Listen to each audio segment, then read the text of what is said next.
Hello friends, स्वागत है आपका इस वीडियो में। तो आज हम पढ़ने वाले हैं विमीय सूत्र, यानी विमीय सूत्र का समझ लीजिए खेला ख़त्म करने वाले, यानी कि डायमेंशन फार्मूला, यही आपको पढ़ने वाले। आप जानते होंगे जो आपका एग्जाम होता है फिजिक्स का, या फिजिक्स का बहुत ज़्यादा इंपॉर्टेंट टॉपिक है। फिजिक्स का क्या होता है कि इसमें से हर एग्जाम में 10 नंबर तो समझिए फिक्स आता है। 10 नंबर से ज़्यादा ही आता होगा, लेकिन कम नहीं आता है, क्योंकि सब्जेक्टिव और ऑब्जेक्टिव दोनों टाइप में पूछ लिया जाता है। कुछ पूछ लेता है कि मात्रा लिखे, इसका विमीय सूत्र निकाले, तो इसका विमीय सूत्र आप निकाल ही नहीं पाते, बहुत ज़्यादा विमीय सूत्र होता है। इसलिए हम पूरे विमीय सूत्र को इसमें आपको कवर कर दिए हुए हैं।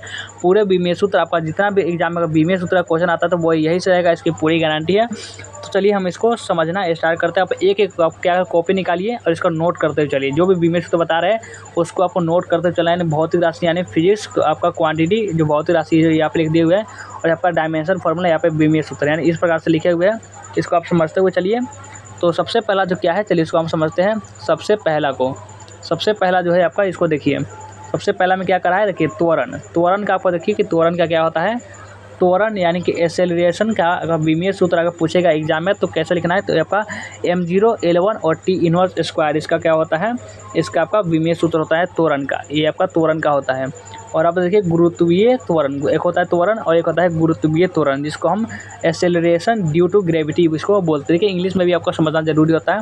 और इसका विमीय सूत्र आपका होता है m0 L1 और t इनवर्स स्क्वायर, यानी कि इसका भी बराबर ही होता है। जिस प्रकार यह होता है इस प्रकार से यह भी होता है। और अब आगे आइए। अब आगे है आपका क्रांतिक वेग यानी क्रिटिकल वेलोसिटी, इसका जो विमीय सूत्र है डायमेंशन फार्मूला की बात करें तो इसमें आपका m0 L1 और t इनवर्स इसका होता है डायमेंशन फार्मूला। और अगला है आपका कोण, यानी कि इसको हम एंगल बोलते हैं। कोण का क्या होता है, m0 L0 और t0, m0 L0 t0 आपका ये होता है। तो ये सब आपका चीज़ है जो ध्यान में रखना चाहिए। और अगला है क्या है, अगला है कोणीय त्वरण, यानी कि एंगुलर एसोसिएशन, इसका कोणीय त्वरण का क्या होता है, m0 L0 और t इनवर्स स्क्वायर इसका होता है। इस सब को आपको कॉपी पर नोट करते हुए चलना है। अगर आप इसको देख रहे हैं वीडियो को तो आपको कॉपी में नोट करते हुए चलना है। और इसको समझिए। इससे आपको समझते हैं कि कोणीय विस्थापन यानी कि एंगुलर आपका डिस्प्लेसमेंट, या फिर इसका क्या होता है कोणीय विस्थापन का, तो इसमें भी आपका m0 L0 और t0 ही होता है। और कोणीय आवृत्ति का बात करते हैं एंगुलर फ्रीक्वेंसी, इसका भी आपका होता है m0 L0 और t इनवर्स होता है इसको। तो अब बढ़ते हैं, आगे आइए जल्दी आगे आइए। और इसको समझिए कोणीय आवेग यानी एंगुलर इम्पल्स का क्या होता है। एंगुलर इम्पल्स का जो होता है m1 आपका यार m स्क्वायर, आपका m1 और l स्क्वायर और आपका t इनवर्स होता है। ये आपका m1 l स्क्वायर और t इनवर्स होता है। और अब बढ़ते हैं आगे आइए कि क्या कर रहा है कोणीय संवेग यानी कि एंगुलर मोमेंट्स। कोणीय संवेग यानी एंगुलर मोमेंट्स का क्या होता है, इसमें आपका m1 l स्क्वायर और t इनवर्स होता है। ये सब ध्यान रखते हुए चलेंगे। और अब बढ़े अब आगे आते हैं कोणीय, यहाँ पे देखिए कोणीय वेग पर। अब कोणीय वेग में क्या करा है, कोणीय वेग में इसको चलिए समझते हैं। कोणीय वेग देखिए, कोणीय वेग यानी एंगुलर वेलोसिटी, इसका क्या होता है, इसका होता है m0 L0 और t इनवर्स होता है। और अगला है क्षेत्रफल यानी कि एरिया, इसका क्या होता है, क्षेत्रफल का होता है m0 L स्क्वायर और t0 होता है इसका। और अवोगाद्रो संख्या यानी कि एवोगैड्रो नंबर का क्या होता है, तो m0 L0 और इसमें इसका भी t ही होता है। और अब ये नाभिक की बंधन ऊर्जा क्या है, प्रश्न में कि नाभिक की बंधन ऊर्जा यानी बेंडिंग एनर्जी ऑफ न्यूक्लियस, इसका क्या होता है, इसका होता है m स्क्वायर आपका m1 L स्क्वायर और t इनवर्स स्क्वायर होता है। तो अब बढ़ते हैं आगे आ जाइए फटाफट से, और इसको चलिए समझना स्टार्ट करते हैं। इसको समझिए कि बेल्ट्जमैन नियतांक, इसका कॉपी में नोट करते चलेंगे, ऐसा नहीं कि छोड़ देंगे, कॉपी में नोट करते हुए ही चलना है। अगला है बोल्ट्जमैन नियतांक, बोल्ट्जमैन कांस्टेंट का क्या होता है विमीय सूत्र, इसमें आपका m1 L square t inverse square और k इनवर्स होता है इसका। और आपका अगला है आयतन गुणांक यानी बुल्क मॉड्यूलस, इसका क्या होता है, इसका होता है m इनवर्स L0 और t इनवर्स स्क्वायर होता है। आगे है धारिता यानी कैपेसिटी। धारिता जो सब्जेक्टिव प्रश्न, धारिता किसे कहते हैं, धारिता कितने प्रकार के होते हैं, ये भी क्वेश्चन पूछ लिया जाता है। तो ध्यान रखेंगे, धारिता का अगर विमीय सूत्र की बात करें तो आपका m inverse L inverse square t के पावर 4 और a स्क्वायर होता है। या और चलिए अब देखिए आपका कैपेसिटेटिव रिएक्टेंस यानी कि कैपेसिटेटिव आपका रिएक्टेंस का क्या होता है, इसमें आपका m1 L square t inverse q और a इनवर्स स्क्वायर होता है। और अब आगे बढ़िए जल्दी आगे बढ़िए और इसको बनाइए। आपका देखिए आपका क्या है कि सेंट्रीपेटल एक्सेलरेशन का क्या होता है m0 L1 और t इनवर्स स्क्वायर होता है। और आवेश यानी चार्ज का क्या होता है, तो इसमें आपका m0 L0 T1 और A1 होता है। और अगर ये प्रत्यास्था गुणांक यानी कोफिशिएंट ऑफ इलेक्ट्रिसिटी होता है, इसका क्या होता है, तो इसका होता है m1 L इनवर्स और t इनवर्स स्क्वायर इसका होता है। तो बढ़िए अगला प्रश्न पर। अब अगला प्रश्न है कि अन्योन्य प्रेरक गुणांक। अब आ जाइए, अन्योन्य प्रेरक गुणांक यानी कि कोफिशिएंट ऑफ म्यूचुअल इंडक्टेंस, इसका क्या होता है, इसका आपका होता है m1 L square t inverse square और a इनवर्स स्क्वायर होता है। ये आपका होता है इसका डायमेंशन फॉर्मूला। अब बढ़ते हैं अगला प्रश्न में, स्व प्रेरक गुणांक यानी कोफिशिएंट ऑफ सेल्फ इंडक्टेंस होता है, इसका क्या होता है कि आपका होता है m1 L square t inverse square और आपका a इनवर्स स्क्वायर होता है। अब बढ़ते हैं चालकता। चालकता यानी कंडक्टिविटी, चालकता यानी कि कंडक्टिविटी का इसका क्या होता है बताइए, इसका होता है आपका m इनवर्स आपका L इनवर्स स्क्वायर t के पावर क्यू और a स्क्वायर इसका होता है। तो अब आइए क्रांतिक वेग, आपका क्रिटिकल वेलोसिटी, क्रांतिक वेग यानी कि आपका क्रिटिकल वेलोसिटी क्या होता है m0 आपका m0 L1 और t इनवर्स स्क्वायर होता है। यानी अब अगला ये धारा घनत्व। धारा घनत्व में क्या कर रहा है, धारा घनत्व का आपका डायमेंशन फार्मूला, धारा घनत्व का होता है करंट डेंसिटी, करंट डेंसिटी यानी कि m0 L inverse square t के पावर t0 और a यह कहता है a के पावर 1 होता है। और चलिए अब 6 नियतांक यानी डीके कॉन्सिस्टेंट, इसका विमेय सूत्र आपका m0 L0 और t इनवर्स होता है। तो अब आइए अगला क्या कर रहा है घनत्व। घनत्व का देख लीजिए, घनत्व है आपका डेंसिटी, घनत्व यानी कि डेंसिटी इसका होता है m1 L के पावर क्यू और आपका t0 होता है। और परावैद्युत नियतांक इसका क्या होता है डायलेक्ट्रिक कांस्टेंट, इसका होता है m0 L0 t। और दक्षता यानी इफेक्टिवेंसी का है, एफिशिएंसी क्या होता है, दक्षता का क्या होता है m0 L0 और t0 होता है। और विद्युत प्रतिरोधकता यानी इलेक्ट्रोलियर रेजिस्टिव, इसका क्या होता है विद्युत प्रतिरोधकता क्या होता है m1 L के power Q t inverse Q और आपका a इनवर्स स्क्वायर होता है इसका। अब बढ़िए अगला प्रश्न पर। अगला प्रश्न पर आइए फटाफट से और इसको समझिए। अगला प्रश्न है, देखिए कि इसका क्या क्या विद्युत प्रतिरोधकता, विद्युत प्रतिरोधकता यानी इलेक्ट्रिकल आपका रेसिस्टिविटी क्या होता है, विद्युत प्रतिरोधकता यानी इलेक्ट्रिकल आपका रेसिस्टिविटी क्या होता है आपका, देखिए आपका m1 L के power Q t inverse Q और a इनवर्स स्क्वायर इसका होता है। और विद्युत धारा यानी इलेक्ट्रिकल करंट, इलेक्ट्रिक करंट का क्या होता है, इसका होता है m0 L0 T0 और a1 होता है। और विद्युत द्विध्रुव आघूर्ण यानी इलेक्ट्रिकल आपका डायफ्लो मोमेंट, इसका क्या होता है विद्युत द्विध्रुव आघूर्ण का होता है m0 L1 T1 और a1 होता है इसका। अब बढ़ते हैं विद्युत क्षेत्र, इलेक्ट्रिकल फील्ड।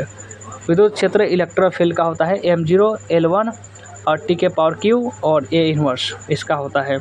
और अब बढ़ते हैं अगले प्रश्न पर आइए जल्दी से कि विद्युत तीव्रता यानी विद्युत तीव्रता इलेक्ट्रिकल इंसिस्टेंसी, इसका क्या होता है इंसिस्टेंसी का क्या होता है आपका m1 L1 t के पावर क्यू और a इनवर्स होता है। और अगला है विद्युत विभव इलेक्ट्रिकल पोटेंशियल, विद्युत विभव इलेक्ट्रिकल पोटेंशियल का क्या होता है आपका m1 L square t inverse Q और a स्क्वायर होता है। और परावैद्युत यानी इलेक्ट्रिकल परमानेटिव और फ्री स्पेस, इसका क्या होता है आपका m इनवर्स L के पावर क्यू t के पावर 4 और a स्क्वायर इसका होता है। और अब बढ़िए ऊर्जा अगला है ऊर्जा का, ऊर्जा यानी कि एनर्जी, इसका क्या होता है, इसका होता है का m1 L स्क्वायर और t इनवर्स स्क्वायर। ऊर्जा घनत्व यानी एनर्जी डेंसिटी इसका क्या होता है डायमेंशन फार्मूला, तो आपका m1 L इनवर्स और t इनवर्स स्क्वायर होता है। और एंट्रोपी का क्या होता है विमेय सूत्र आपका m1 L square t inverse square और k इनवर्स होता है। फलायन चाल यानी स्केप स्पीड, इसका होता है m0 L1 और t इनवर्स। और फैराडे नियतांक अरे फैराडे कांस्टेंट, इसका क्या होता है m0 L0 T1 A1 और मोल इनवर्स होता है इसका। तो बढ़िए आगे आइए अगला प्रश्न पर आवृत्ति यानी फ्रीक्वेंसी, आवृत्ति का विमेय सूत्र क्या होगा, तो आवृत्ति का विमेय सूत्र m0 L0 और t इनवर्स होता है। और बल यानी फोर्स, इसका क्या होता है बल का m1 L1 और t इनवर्स स्क्वायर होता है। बल नियतांक यानी फोर्स कांस्टेंट का क्या होता है, इसका होता है m1 L0 और t इनवर्स स्क्वायर होता है। अब गैस नियतांक यानी गैस कांस्टेंट का क्या होता है आपका होता है गैस कांस्टेंट का m1 आपका ये L square T inverse square के इनवर्स मोल लीटर होता है। यानी कि एक बार लाइक करके भी शेयर करते रहेंगे, बहुत मज़ेदार सेशन चल रहा है, अगर लाइक करके शेयर कर देंगे और जो भी नए स्टूडेंट को चैनल को सब्सक्राइब करके व्हाट्सएप ग्रुप को क्या करके ज्वाइन कर लेंगे। और चलिए बढ़ते हैं आगे, आ जाइए फटाफट से। अब आगे देखिए, इसको समझिए कि क्या कर रहा है आगे है आपका आवर्धन यानी कि मैग्नीफिकेशन का क्या होगा, मैग्नीफिकेशन का जल्दी बताइए क्या होगा। M0 L0 T इसका होता है, M0 L0 T। और विद्युत चुम्बकीय द्विध्रुव आघूर्ण यानी मैग्नेटिक डाइपोल मोमेंट, चुम्बकीय द्विध्रुव आघूर्ण इसका होता है M0 L² T0 और A1। और यह है चुम्बकीय प्रेरण मैग्नेटिक इंडक्शन, इसका क्या होगा, तो इसका होगा M1 L इनवर्स स्क्वायर और A इनवर्स। और अब आगे जाइए कि चुम्बकीय तीव्रता चुम्बकीय तीव्रता ने मैग्नेटिक इंटेंसिटी यानी इंटेंसिटी क्या होता है, इसमें आपका A1 और A इनवर्स होता है। और चुम्बकीय क्षेत्र में मैग्नेटिक फील्ड इसका क्या होता है, आपका होता है M1 L0 T inverse square और A इनवर्स होता है। और चुम्बकीय क्षेत्र प्रबलता इसका कहता है मैग्नेटिक फील्ड स्ट्रेंथ, इसका क्या होता है कि M0 L इनवर्स और T0 और A इनवर्स होता है इसका। अब आइए चुम्बकीय फ्लक्स मैग्नेटिक फ्लक्स इसका होता है M1 L² T inverse square और A इनवर्स इसका होता है। तो अब बढ़ते हैं अगला प्रश्न पर। अगला प्रश्न है कि magnetic permeability of free space इसका होता है M1 L1 T inverse square और A इनवर्स स्क्वायर। द्रव्यमान क्षति मास डिफेक्ट इसका क्या होगा, मास डिफेक्ट का आपका M1 L0 और T0 होता है। और अब बढ़िए कि देखिए ऊष्मा का यांत्रिक तुल्यांक यानी कि मैकेनिकल इक्विवेलेंट ऑफ हीट, ऊष्मा का यांत्रिक तुल्यांक इसका होता है M0 L0 T होता है। और बल आघूर्ण मोमेंट्स ऑफ फोर्स इसका होता है M1 L² और T इनवर्स स्क्वायर होता है। और जड़त्व आघूर्ण यानी मोमेंट ऑफ इनर्शिया इसका होता है M1 L² और T0। अब बढ़ते हैं अगला प्रश्न पर। संवेग का क्या होता है, यानी कि संवेग यानी मोमेंटम इसका क्या होता है, संवेग का होता है M1 L1 और T इनवर्स। और प्लांक नियतांक यानी प्लांक कांस्टेंट इसका होता है M1 L² और T इनवर्स होता है। और अब बढ़ते हैं अगला प्रश्न पर। अगला प्रश्न इसको चलिए समझते हैं, इसको चलिए हम बीमीय सूत्र इसको देखते हैं क्या कह रहा है इसमें से। इसको पढ़ेंगे शक्ति का क्या होगा, शक्ति का डायमेंशन फार्मूला बताइए जल्दी से। शक्ति यानी पावर का क्या होगा डायमेंशन फार्मूला, इसका होता है M1 L² और T इनवर्स क्यूब होता है। और लेंस की शक्ति पावर ऑफ लेंस इसका होता है M0 L इनवर्स और T0। और दाब यानी प्रेशर का क्या होगा M1 आपका L इनवर्स और T इनवर्स स्क्वायर होता है। और दाब ऊर्जा यानी प्रेशर एनर्जी का M1 L² और T इनवर्स स्क्वायर होता है। और दाब प्रवणता यानी प्रेशर आपका ग्रेडियंट का क्या होता है, दाब प्रवणता यानी प्रेशर आपका ग्रेडियंट का होता है आपका M1 L इनवर्स स्क्वायर और T इनवर्स होता है। यह सब आपका क्लियर होगा यहाँ तक। तो बढ़िए आगे ये गुणता गुणांक यानी क्वालिटी फैक्टर इसका होता है M0 L0 T। देखिए बहुत होता है यानी 0 लगा होता है, ये भी होता है। परिभ्रमण त्रिज्या रेडियो ऑफ ग्रेविशन इसका M0 L1 और T0 होता है। विकिरण फ्लक्स यानी रेडियंट फ्लक्स M0 L² और T इनवर्स की होता है। और विकिरण तीव्रता यानी रेडियंट इंटेंसिटी इसका होता है M1 और L² और T इनवर्स की होता है। अब बढ़ते हैं अगला प्रश्न पर। विकिरण शक्ति को समझिए। विकिरण शक्ति यानी रेडियंट पावर, विकिरण शक्ति यानी रेडियंट पावर का होता है M1 L² और T इनवर्स क्यूब होता है। और विकिरण दाब यानी कि रेडिएशन प्रेशर, इसका क्या होता है M1 L इनवर्स और T इनवर्स स्क्वायर होता है। और क्या है कि आपका बहने की दर इसका रेट ऑफ फ्लो यानी M0 LQ और T इनवर्स होता है। और अपवर्तनांक यानी रिफ्रैक्टिव इंडेक्स इसका होता है M0 L0 और T होता है। और अब आइए ये देखिए, अब देखिए कि क्या है कि आपका रिलेटिव ल्यूमिनोसिटी होता है, आपका रिलेटिव ल्यूमिनोसिटी का होता है M0 L0 T। और प्रतिरोध यानी रेसिस्टेंस का होता है M1 L² T inverse Q A inverse square. अनुनादी आवृत्ति आपका यानी रिसोनेट फ्रीक्वेंसी इसका होता है M0 L0 T inverse. Reynolds number यानी कि रायनोडिस का कहता है M0 L0 T0।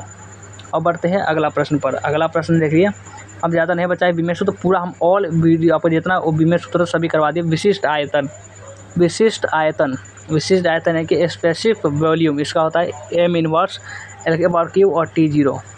अगला है चाल यानी स्पीड इसका होता है M0 L1 और T इनवर्स। ये आपका होता है किसका, चाल का यानी स्पीड का। और स्पीटन नियतांक यानी स्पेशम एफ कॉन्सेंट इसका होता है m1 L0 T inverse Q और K का पावर 4। और आवेश का पृष्ठ घनत्व यानी surface density of charge m0 L inverse T के पावर 1 और A के पावर 1। अब बढ़िए अगले प्रश्न पर। अगला प्रश्न है कि पृष्ठ विभव यानी सरफेस पोटेंशियल का होता है m0 L स्क्वायर और T इनवर्स स्क्वायर। और ताप एंड टेम्परेचर इसका क्या होता है m0 L0 T0 और A स्क्वायर। और तापीय प्रसार गुणांक का क्या होता है thermal expansion coefficient m0 L0 K inverse का होता है। और आघूर्ण यानी टॉर्क का होता है m1 L स्क्वायर और T इनवर्स स्क्वायर होता है। अब बढ़ते हैं आगे।